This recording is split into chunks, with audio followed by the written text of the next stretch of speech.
Eu queria contar uma história que eu passei a minha infância na fazenda. Meus pais tinham uma fazenda de cavalos e eu podia ficar perto deles. Sempre foi muito prazeroso para mim estar na fazenda e estar com os cavalos. Então, o que eu vou contar dos cavalos agora faz muito sentido para mim. Muitas vezes eu saía para cavalgar, acordava cedo, com 5, 6 anos, minha mãe me contou, e eu voltava à noite. E ela falava, mas onde você estava? Trabalhando. Então, para mim, essa história que eu vou contar faz sentido. A doma tradicional era a doma feita através da surra, de bater e de submeter o cavalo. Eu vi um TED Talk, eu não sei se a Maria Dalva está aqui hoje. Você me inspirou profundamente. Ela fala da doma racional, que é uma doma feita através da parceria e do afeto, e da conquista de confiança entre o cavalo e o cavaleiro. Ela fala uma frase na palestra dela que é: com a intenção de domar cavalos, eu domei a mim mesma. E será que é por mágica que ela conseguiu domar a si mesma para domar os cavalos? Eu vou apresentar agora a mágica que ela fez, ou que a mágica que nós vamos fazer com nossos filhos. Não há mágica. A mágica está em praticar, em cuidar de nós mesmos, em nos educar e treinar as nossas emoções, porque a partir de nós, a partir do nosso cuidado, a gente pode cuidar dos nossos filhos. Como começar? Eu quero falar de 3 pontos da minha metodologia. O primeiro passo é aprender a ser firme e gentil ao mesmo tempo com os nossos filhos. Não é fácil. O segundo passo, quais ferramentas de comunicação que nós temos para conseguir ser firme e gentil nos momentos críticos. E o terceiro é quando nada disso der certo, o que eu faço. Eu gosto de pensar que ser firme e gentil ao mesmo tempo é como se nós fôssemos um técnico. O técnico tem um conhecimento e ele quer passar esse conhecimento para um aprendiz, para um cavalo, para uma criança, para um esportista. Além de saber o conhecimento, ele sabe como passar esse conhecimento. Ele tem uma comunicação, ele se comunica de forma adequada, com a linguagem adequada para cada tipo de aprendiz. Uma criança de 3 anos é diferente de uma criança de 10 anos, e a nossa comunicação tem que ser diferente. Eu estou vendo que tem muitos bebezinhos aqui, uma comunicação de 0 anos é diferente de 10 anos. O técnico faz uma comunicação clara, ele diz exatamente o que ele quer, passo a passo. Se eu pegar minha filha de 3 anos, eu sou mãe de gêmeas, Luísa e Antônio, que tem 3 anos. Se eu pegar minha filha e falar para ela, vamos guardar os brinquedos, ela, se tiver com vontade, ela vai levantar e vai guardar os brinquedos, porque eu falei claramente o que eu quero. Agora, se eu digo a mesma coisa, não deixe os seus brinquedos aí.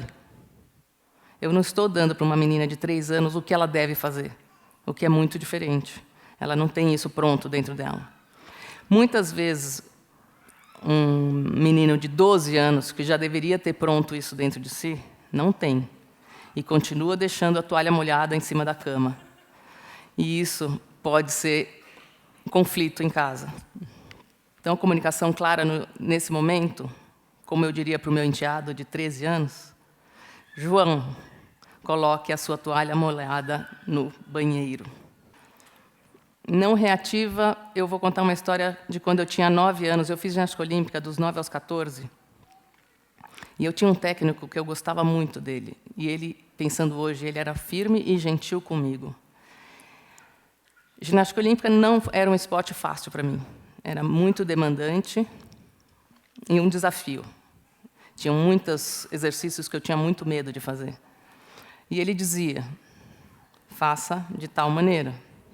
Eu praticava, eu errava, ele repetia, eu praticava, eu errava, ele repetia, eu praticava, eu errava, ele repetia. E isso era muitas vezes. E eu nunca senti ele irritado comigo porque eu errei. Do mesmo jeito que a gente fica irritado quando a toalha está em cima da cama. ou quando os brinquedos estão todos espalhados. Como é tentar ter esse olhar, se conscientizar que a gente pode ter um olhar firme e gentil, sim.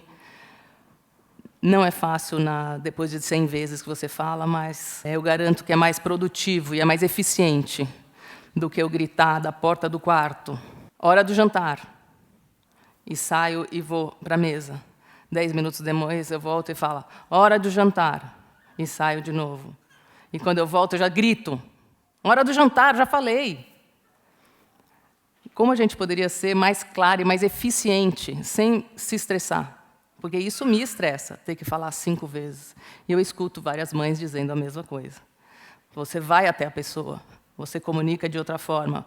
Lembrar, eu vou falar das ferramentas que a gente tem, mas lembrar que você pode chegar perto dessa pessoa, toca. Essa pessoa é uma criança, estamos falando de crianças, que ou está no iPad, ou está no telefone, não está nem ouvindo o que eu falei 3 vezes na porta, que eu gritei. Você chega, põe a mão no ombro e fala, hora do jantar. Aí você pode ficar brava depois, porque ele não te atendeu. Então, a voz. Uma das ferramentas é a voz. A gente pode falar alto, baixo, sussurrar. A gente tem que lembrar que o silêncio pode comunicar muita coisa. É a maneira que a gente fala e a maneira que a gente escuta. Hoje, mais do que falar, qual a voz que a gente tem que colocar, porque a gente pode falar de muitas maneiras, grave ou agudo, isso é uma nuance junto com o corpo, e é uma dança, aí como o balé da Maria Dalva, de como chegar, como acertar essa entrada com essa criança. Mais do que saber a maneira, eu queria deixar com vocês hoje que vocês tomem a consciência de qual é o tom grave ou agudo, ou a voz do seu filho que te irrita. Eu sei o que me irrita. O miado. Isso vai me deixando nervosa. Então, eu tenho tentado evitar de ficar nervosa. Vocês vejam que eu estou falando de mim, né, e não da criança. E como eu posso comunicar para ela que ela está me incomodando, porque isso daqui a pouco vai sair um grito. Eu vou até ao ser que mia, eu me abaixo e falo, você está miando, está me incomodando. Vamos tentar mudar o timbre? Isso está me incomodando muito. Às vezes dá certo. Mas com meu filho, que ele mia muito, eu digo, vamos ser mais firme? Vamos colocar uma voz de Capitão América? Traz a voz da perna e do Hulk. Brinco de outra forma, mas eu não quero mais ouvir esse miado. E gritar com eles de 3 anos ou até de 10 e falar, chega de gritar, para de gritar. Bom, essa é a máxima, né? Essa eu adoro quando você fala, para de gritar para o seu filho gritando. Essa é sensacional. Mas como é tomar consciência para chegar perto do seu filho, gritando, e você falar, chega, já está muito alto, isso está doendo meu ouvido. Para, vamos falar baixo? Muda o tom. Não é uma vez, muda o tom. Vamos fazer uma voz de princesa. Inventar coisas, porque eu não quero mais ouvir aquele barulho. Eu não sei se dá para perceber que eu mudei o foco. Eu que não quero ouvir, eu que não quero estressar. Então, como eu vou comunicar para aquilo parar? O olhar. Vamos lembrar que o olhar pode acolher, né, um incômodo, que eu acho que o técnico faz isso, ele acolhe. Não consegui fazer, né? É um exercício que eu não consigo fazer. A gente não tem essa... A gente se perde nisso de achar que é tão difícil para uma criança guardar o brinquedo, se toda noite eu falo para ela que eu tenho que guardar o brinquedo. Mas a gente pode ter um olhar melhor e acolher com o olhar também. Acolher quer dizer, não... Eu fico firme e gentil nesse olhar. O toque e o corpo. O nosso corpo é maior do que das crianças que a gente está falando. Vamos aproveitar, porque pode ficar desse tamanho, o seu filho, e te carregar no colo. Então, nesse momento, você chega perto, você usa o braço, você abraça. Eu posso falar brava, segurando com um toque mais gentil. Né? Eu posso, a criança que corre pela casa inteira, eu posso chegar perto e segurar e falar, hora do almoço. Fora isso, as palavras, a palavra que eu uso pode ser suave, pode ser agressiva, pode ser vaga. né? Vamos almoçar? Se eu digo para minha filha, vamos almoçar, de 3 anos que está brincando, não. Eu perguntei. Então, eu digo firme, hora do almoço. Não, eu estou jogando, eu não quero ir. Acontece na minha casa. Não pense que a minha casa é zen, mas eu tenho isso na cabeça o tempo todo. Como eu posso me comunicar para que eu não me estresse? Adianta nada gritar, vamos, você já falei, Luísa, vamos. Não adianta, é mais fácil eu chegar perto dela e segurar, porque ela é pequena, eu uso o meu corpo, e eu levo ela para almoçar. Bom, então, tá ok, né? Já dá certo, é firme e gentil, ao mesmo tempo, é fácil. Aprenderam e vamos fazer. Gente, vocês já têm voz, olhar, tato, audição, muda o seu olhar e tá fácil. Vamos falar a verdade. Não dá para ser firme e gentil ao mesmo tempo e o tempo todo.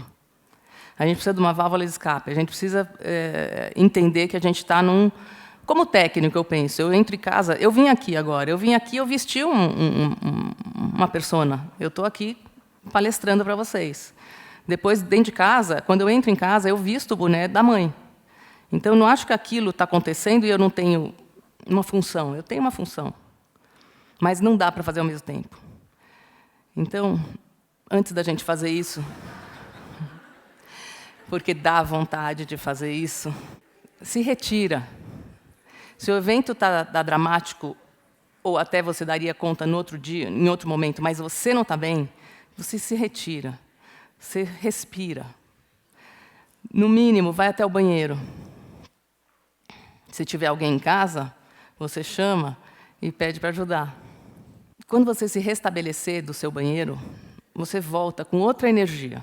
Porque você já ouviu aqui hoje que é tudo muito fácil, falei, então vocês vão voltar com aquela energia firme e gentil ao mesmo tempo para a criança que você está com vontade de pregar na parede. É lógico que não vai dar certo todas as vezes. E é lógico que a gente vai falhar e a gente vai gritar. Eu já fiz. Para de gritar. Eu já fiz. E ainda faço, às vezes. Mas, na hora que eu faço, eu falo, não, algo está errado. Isso não dá para fazer. E eu vou para trás, e ou eu chamo ajuda, ou eu vou ao banheiro, respiro, e volto com outra energia. Que a cena pode estar acontecendo a mesma, mas eu estou com outra energia. Então, voltamos mais ache sua rede de ajuda, faça uma comunidade de ajuda, chame a mãe, o papagaio, o periquito, o jacaré, quem você puder, a amiga que tem filho também, um dia ela fica com seu filho, outro dia você fica com outro, a babá, quem puder, peçam ajuda. Não dá para ser uma boa mãe sem ajuda. E aqui eu queria deixar vocês, sou eu com a Luísa e com o Antônio, devem ter 3 dias, não, 4, porque não estou na maternidade. E eu realmente acredito, se a gente cuidar da gente, a gente pode cuidar melhor dos nossos filhos. Obrigada.